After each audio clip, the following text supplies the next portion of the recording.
manunok ba? Dali na, magsugod na sila. Nana sila ang kirayanin mo.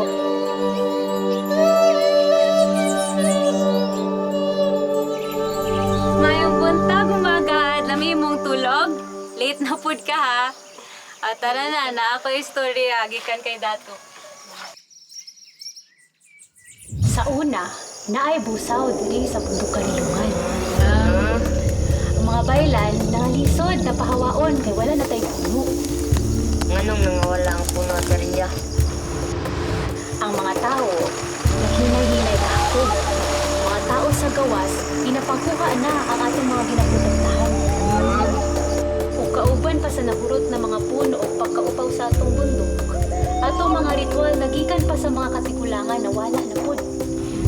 Hinay-hinay, nagipulihan, nawala.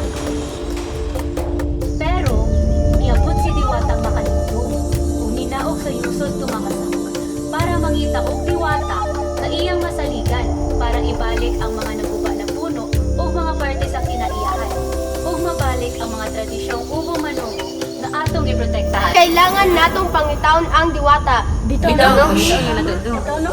Masaligan?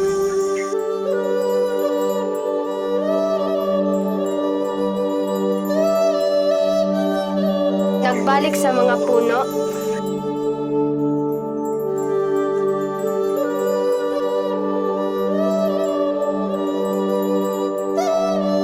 Nagtabang og protekta sa tradisyon?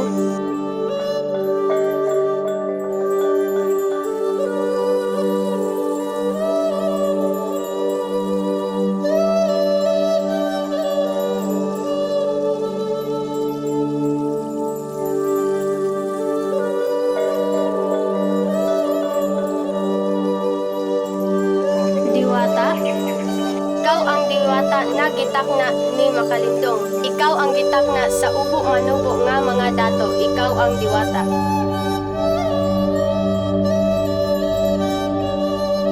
Kabalo ka umagad, unta.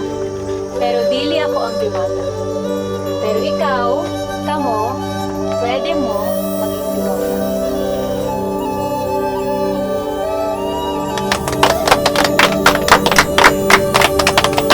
Magtinabangayta. Sa atong mga nagkandaiyang paraan. Atong ibalik ang panag-iya sa kinaiyahan.